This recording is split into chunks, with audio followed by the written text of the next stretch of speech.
Well, we were supposed to have wonderful YouTuber Matt Burkett with us for this episode, but unfortunately, due to his schedule and our schedule, we just couldn't find a good spot. And as the phrase is, the show must go on. So you are now back with Lane and me. That's right. Deal with it. All right, let's SWAT.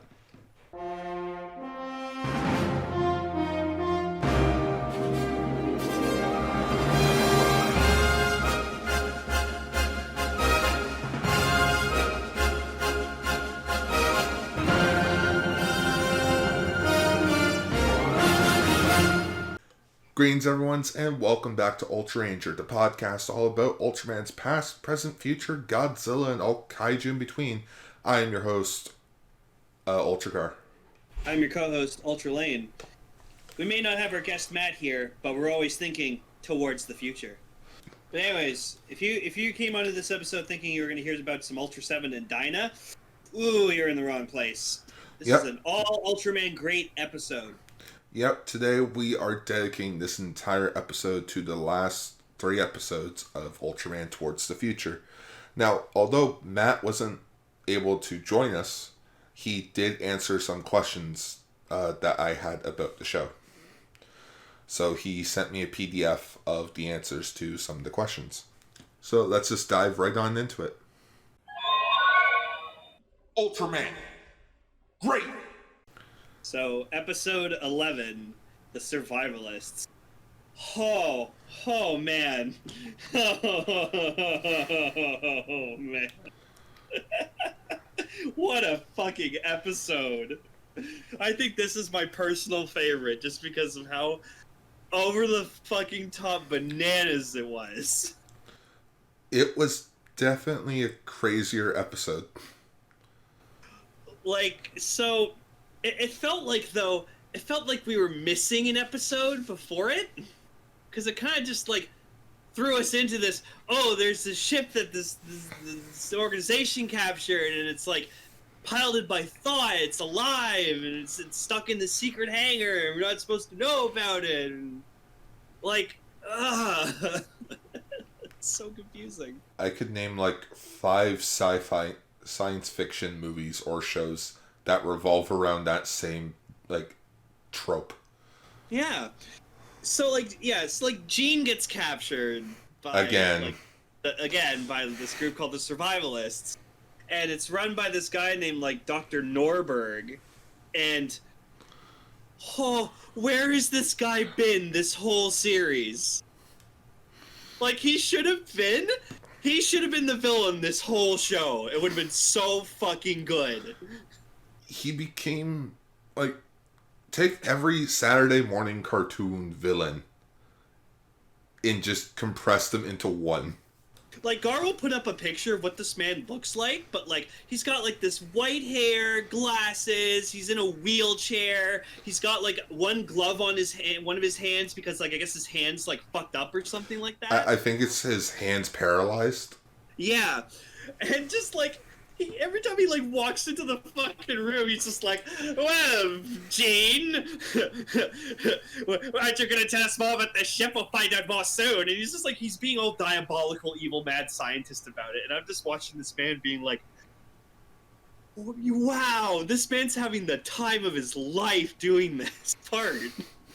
I wonder if this guy did anything else. He is actually still acting to this day. That's amazing. That's awesome. If they did a live action Phineas and Ferb, this guy could have been Doofenshmirtz. It would have been so good. But he has the worst army ever, because they're just these guys in overalls and white shirts, and that's it. And they have guns. And this is the way. Yeah, and they keep yelling out we are the way. We are the way. And, one point in the episode, we get what I think was honestly the worst gun fight I've ever seen in my life, where they're shooting, they infiltrate the hangar and they're fighting off the Yuma guards or whatever like that. but no one's hitting each other. You don't see any bodies fly. They're just firing guns, just like a shot of them firing guns, and no one's hitting each other. No one's dying. Like, guys, I know this show's on a budget, but come on. But for me, and I hope you noticed this too, Gar, but when like the survivalists like arrive at like the hangar, like you see Norberg, like he's wheeling in on his wheelchair, and I swear to God, he's looking right at the camera, being like, just smiling while he's on his wheelchair, just moving, looking right at the camera, knowing full aware that he's like looking at the camera, looking evil and smug as fuck, and it was so funny. I fucking laughed my ass off. Just, what are you gonna do? You're not gonna hit somebody in a wheelchair, are you? Yeah. And so, like, obviously, Jack tries to infiltrate, so he pretends to, like, join them. And, like, there's one thing where, like, he's being interviewed by the doctor. It's like, oh, yeah, we gotta do some tests on you and stuff. And he's just like, oh, I hope I survive this. That's a funny joke. I'm just kidding. And she's like, oh, yeah, no, we're perfectly fine. Don't worry. And, like, he's in, like, this sauna thing, and Ultraman's just right in front of his face being like, don't worry, you'll be okay. Yeah, you're gonna find Gene. Should I attack and kill everyone? No, wait. Jesus Christ, what the fuck are you talking about, Jack? Fuck. I'm Ultraman, even that's sick. Yeah, Jack just, like, says, like, oh, should we, like, go in and, like, kill them? No, I'm not saying that. What the fuck? That's a you problem. I think that'd be a funny thing for, like, Ultraman Great Abridged. Just make Jack Shindo, like, he's just, like, this really sick, twisted fucking guy. And he just wants to kill everyone. And Ultraman's like, no, what? So Ultraman's the straight man? Yeah, he's, like, the guy who's just, like, trying to actually be good, but Jack's just, like, no, let's fuck him up. Let's kill him. But, yeah, like, this Norberg guy was just amazing. He was so good. And, like, so he ends up in the UFO, which is shock of all shock, the kaiju of the episode, which is the organic saucer UFO. But it's not like UFO, it's like UF-O. Yeah. And we actually see it, like, morph into have, like pincers and legs. Some sort of crab monster. Yeah, it was like a crab monster. But, like, it's interesting. You see, like, when he gets into the ship, like, I guess he kind of, like, gets, like, his, like, legs back. And, like, because he like, crosses his legs, and he's like, yeah! And he looks at his hand, he's like, and he, like, sticks it into the fucking thing, and he's like, ah! He's, fucking nuts and insane about it. And I'm just sitting there just being like, can we have more of this guy, please? Like, this guy's amazing. I love him. And Arthur's just being Arthur. Yeah. But I think this is the first episode where Charles isn't eating or drinking anything. No. It took 11 episodes. Yeah, also Lloyd and Kim are still, like, in the background there. Yeah, we're just here for Charles, Gene, Jack, and Arthur at this fucking point. It's not really a good thing to say about, we need to make this show more PC, so let's not talk about Lloyd or Kim, The black guy and the Asian chick. The two non-Caucasian characters in this. So eventually Jack just, like, turns into Ultraman, starts, like, trying to, like, shoot the ship down or something like that, but eventually just escapes. Right, yeah, the ship escapes, but before he turns into Ultraman, Gene's like, "Where's Ultraman? Don't look at me. I was in there." It's like, Jack, did you just give away your identity? Yeah, it's like, I'm pretty sure Gene knows. I have a feeling they all know, and they just don't feel like telling them. Yeah, Arthur just doesn't want to believe it. No. Jack's not Ultraman, that's bullshit. And I can prove it. Prove it. But, this was so good. Like, I think this was, like, just under episode 8, I think it was. Yeah, with Sandy. With Sandman. Yeah. Oh.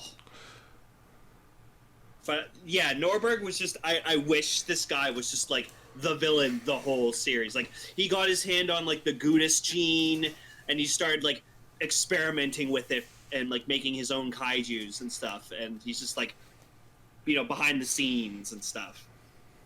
Like, you just see the back of his head, and he's got like, you just see his paralyzed hand, like, from, like, behind him, and that's all you see. It's like a Dr. Claw kind of situation. I'll get you next time, Ultraman. Next time. I don't know if the audio picked that up. Okay. But it was you doing the cat noise. Mad Cat? Yeah, Mad Cat. So now we'll get into episode 12 and 13. Because apparently, for a show's first season, they wanted to end it on a two-parter. Episode 12, The Age of Plagues. And then episode 13, Nemesis, which I spelt wrong in the notes. It's Nemesis. I forgot the other E. I fucking swear to you, I tried to follow these last two episodes. I tried. I could not for the fucking life of me understand what the fuck was happening. So, like, okay, let me see if I can try to figure out, like, summarize what the fuck was trying to happen. So, apparently, like, some kind of, like, thing in the ocean was causing, like, this, like, disease or something to, like, start spreading on, like, the coast. Some, like, coastal town or something. And they're, like, trying to figure out what the fuck's doing it. And then they find, like, this kaiju underneath the water, but then they find, like, this plate that's so fucking important. And, like, there was a scene where Jack knows what the fuck, like, that kaiju is, like, the flying one. He's like, oh, that's a thing. And, like, Arthur just looks at them like, how the fuck do you know that? Like, they should have just sat Jack Shindo in an interrogation room and went, all right, motherfucker, who the fuck are you? What have you done with Jack Shindo? Like, my god, these episodes were so confusing. So, I guess we should start at the beginning of this finale. So, Uma created its very first satellite so that they can watch over the world. And Arthur Grant's first plan is to fix the hole in the ozone layer. That, and, like, everyone's just like, that sounds like a bad idea, not this, like, well, we're gonna try it anyway, damn it! And apparently trying to fix the ozone layer led to the deep sea monster Kodalar and the legendary space monster Killazy to try and find each other, which is apparently the start of the end of the world. Yeah, because, like, frickin' Jack's able to, like, translate with a message on the plate. Which I refer to it as the turquoise disc. A reference to the golden disc. So, like, I think he says it and they just think he's just spouting absolute fucking nonsense. But, like, clearly he was just reading whatever was on the plate because he could read it. Mm-hmm. And so, throughout these two episodes, just Arthur's a bit, like, not all there. He's kind of just like, he feels like this is his problem, he needs to fix it, and he wants to do everything he fucking can. Like, we get that fucking general guy back, like, the one who just, like, the whole two episodes, he's just like, we gotta fucking nuke him, it doesn't matter, we gotta fucking nuke him, and Arthur's like, no, we're not gonna fucking nuke anyone, no, we gotta nuke him. Oh, General Brewer. Yeah. Not like, Tim Curry. Ike's also back. And we also have another character in this episode. According to the compilation films, he is just known as the curator / evangelist. Evangelist. Yeah. Was he the guy with, like, the bow tie? Yeah. Yeah, the crazy, like, zealot dude. Yeah. So apparently, he was because I looked up if he was, like, a big important actor, and apparently he is known as Dr. Dealgood in Mad Max Beyond the Thunderdome. I just watched those movies with Cell recently. Yeah, no, I know who you're talking about. But yeah, and so there's this one scene where, like, so, like, they keep, like, the pacing for these episodes were just so out of like, all over the place. Like like apparently like this disease was starting to like affect like this little like harbor area, and like there was people who like lived there and they were like losing their home, like.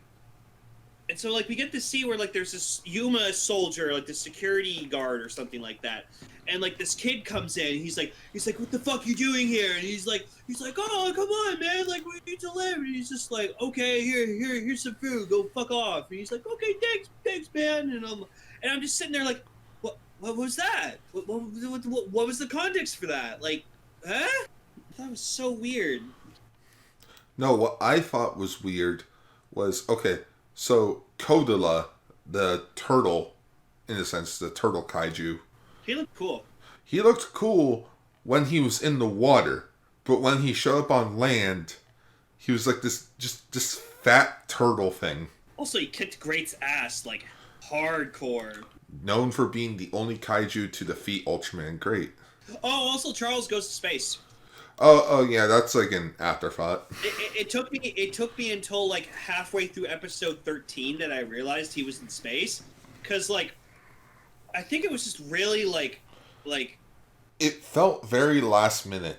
Yeah, because like I guess like they mentioned it, and then they just cut to like footage of like a space shuttle like launching, and then I like hear some songs playing or like someone singing, and I guess that was Charles or something. I guess. Yeah, and then we just see, like, Charles, he's just on a TV screen the whole fucking time, like, in space. Like, I guess he's just, like, running the satellite or something like that. Oh, yeah, because there was a malfunction on the satellite. Don't send Jack Shindo, the actual astronaut.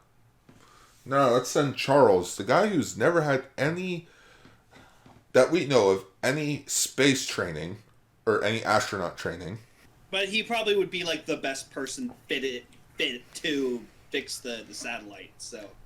And of course that's when he finds out that, oh, it wasn't just Kodalar in Kilazi, there was another. And who's this other kaiju that they fought? It was Earth! It was the whole fucking play is a kaiju. That's a fucking new one. I sat there and I'm just like, what? I give it an A-, because it's a very creative idea, but it was poorly executed. Yeah, like Doctor Who, we find out that the moon was just a fucking egg for an alien monster. We found out in Transformers Prime, Unicron was floating throughout space and mold grew on him, and thus Unicron was in the core of the planet Earth. And then Michael Bay was like, hey, I want to do that. He never did Unicron, did he? They were leading up to it, and then the last night bombed. We never got Unicron. But yeah, so like Arthur's just like so fucking obsessed with trying to figure out like what this plate means, what it can do to like save the planet. And freaking so like the curator guy, like the guy in the bow tie, like comes up to Arthur and he's just like, oh, has you figured out anything yet? No. Just knocks him out. So like at one point, like clearly he knocked Arthur in the back of the head.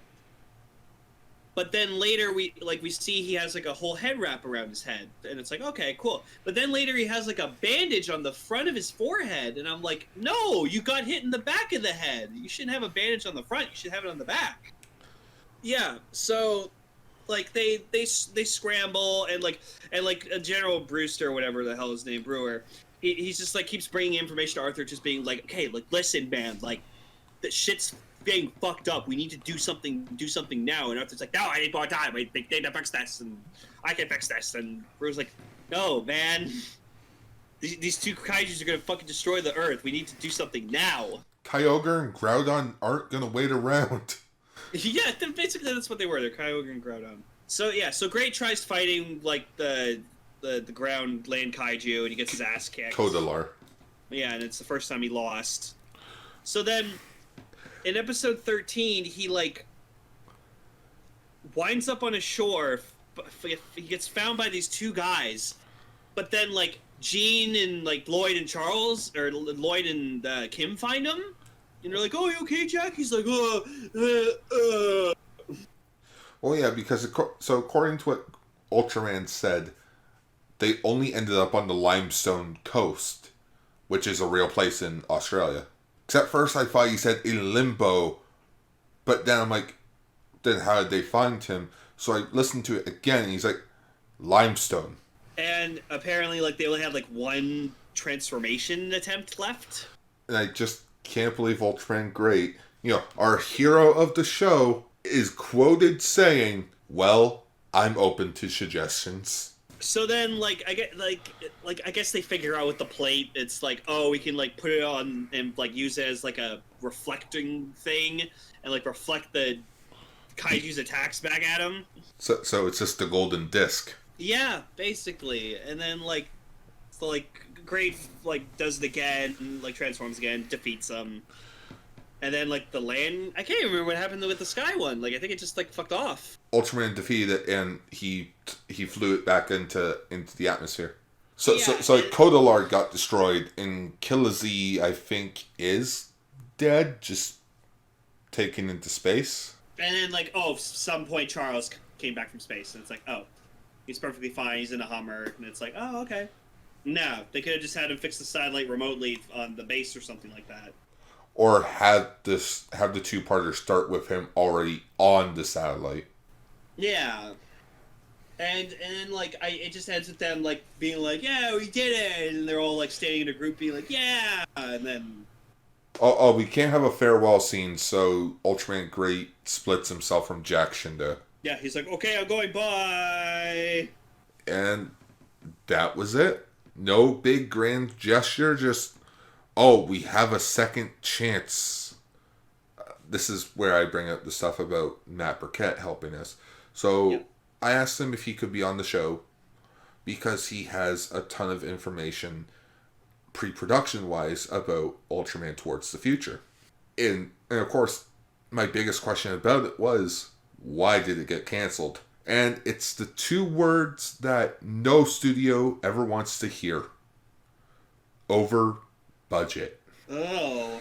When they were originally going to do the show, it was going to be through puppetry. Somewhere in production, they decided to go back to the traditional suitmation thing because the puppetry just didn't look as good.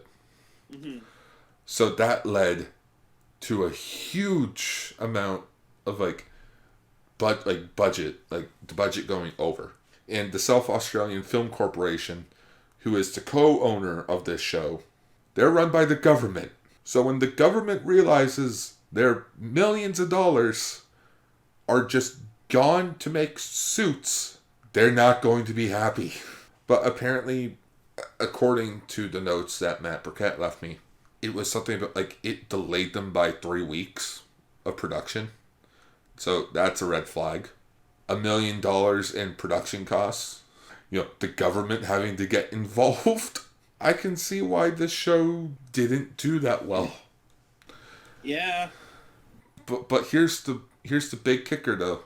This show was meant to have a second season. That's what it felt like it should have. Or rather, there were intentions of a second season. From what I understand, they only got up to writing. They never filmed anything. No suits were made. It was just writing for the second season. And apparently, one of the ideas that they had was, remember Veronica and Rygor from episode 10? Yeah. They were intended to come back. Oh, okay. Boltons were going to be involved in an invasion storyline. Ooh. And it was also intended to include the original Ultra Brothers. Oh. To tie this into the original show. Okay. But basically, the second season would have been 14 episodes leading up. So the show would have had a total of 27 episodes. But yeah, just show went over budget. It was delayed. And it also didn't help that there was just no networks that sort of just wanted to pick this up. But it did somehow air on television in 1992, even though it was filmed in 1990. So that's why the copyright dates are copyrighted in 1990. Okay. But it didn't air until 1992. But according to Matt's notes, it was known as a barter show. A barter show is offered to TV stations for free as long as their commercials were run with the show, with the rest of the commercial time going directly to the stations, all profit from said commercials would go to the stations. Okay. You were basically getting your money back for commercials. You weren't making any money on the actual show. Oh, that sucks. And to consider the fact that the show went over budget, that probably didn't help it. No. This show was doomed from the start. Yeah, and in terms of how the show went for us, or at least for me, it was okay. I'll say this: to me, it's much like a Marvel movie. You don't really want to sit through the entire thing, but you'll skip and go to your favorite parts. Yeah, like it tried. It did its best. It at least tried. That's it. That's the best that you can do. I will say, like, the two best characters in this entire series were Arthur Grant and Charles. They were the two MVPs. Like, Jack was okay, but he was kind of very bland as a protagonist. Jean was cool. She was a very strong female character. Very pretty, too. Mm-hmm. And it's just, Lloyd and Kim just felt like they were shoved under the rug, like, on the second half. It definitely doesn't help that Lloyd never got any character focus episodes. It's true, he didn't. Throughout 13 episodes, never once did he get his own episode.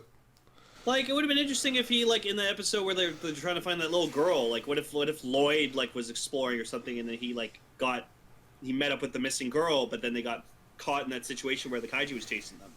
Like, that would have been interesting. Or heck, I would have preferred, like, an origin episode. Like, how did all of them become a team? Also, I forgot in episode 12 or 13, I can't remember which one it was, but, like, Jack just, like, dives into the water and then just, boom, he's Ultraman. I was like, what? Oh, that was in episode 12. Yeah, he just dives into the water, and transforms into Ultraman. I was like, oh, okay, alright. And then you hear him go, Whoa! Like, cool. Like, he's not even trying to do any schwa sounds like an Ultraman. I'm just like, oh. Great himself in terms of design, like, he's okay. Like, I like the spandex suit, personally. I think it's cool, because it's different. But, like, his effect of his attacks were really fucking lame. I feel like he was just not as interesting. No.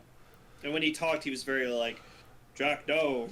He was very stoic, but it felt empty. Like, at least with the original Ultraman and Ultra 7, they have somewhat of a character of, we love this planet, and it sucks that there are kaijus. Yeah, and, like, we even found out that, like, by the end of the series, like, it wasn't Jack as Ultraman Great.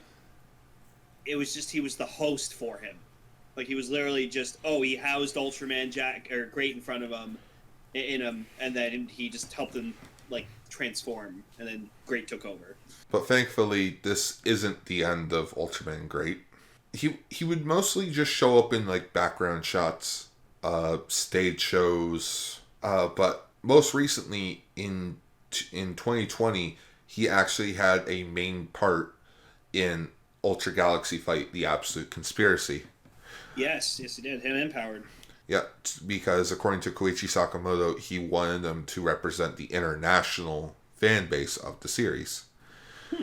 So Great was there to establish the Australian fan base, and Powered was there to represent the American fan base. But Powered is a story for another time. As for what we're doing now for Ultraranger, well, now that we're done Ultraman Great, we're just going to be focusing on finishing up Ultra 7 and Dyna. So it's basically double episodes of each show for the next, 4 months? 4 or 5 months, yeah. Which won't feel that bad. No. We do have a Godzilla vs. Kong thing coming up. Yes. Which we did find out the runtime for that. Oh, we did? Yeah, hour and 53 minutes. That's not bad. Yeah. So that's roughly hour and 40 plus 10 minutes of credits. That's good. That's as long as a movie like that should be. Yeah, it's like as long as like a usual typical Godzilla film is. It's usually like an hour and a half to like an hour and 40 minutes. Yeah, it doesn't have to be like 2 hours long. No, because like that just means we'll get more Godzilla and Kong and less human bullshit. So yeah, Ultraman Great, I wouldn't recommend it, honestly. It's eh. If I had to recommend anything, watch the 2 compilation films. You know, it's somewhat better effects. Just all around, So, some of a better experience. yeah, so Ultraman great. Not that great. Well, that's it for this episode of Ultraranger. Oh, yeah. And we'll see you all next time with the double feature of Ultra 7 and Dyna. Oh, baby, I can't wait. And as always, schwa for now. Schwa for now.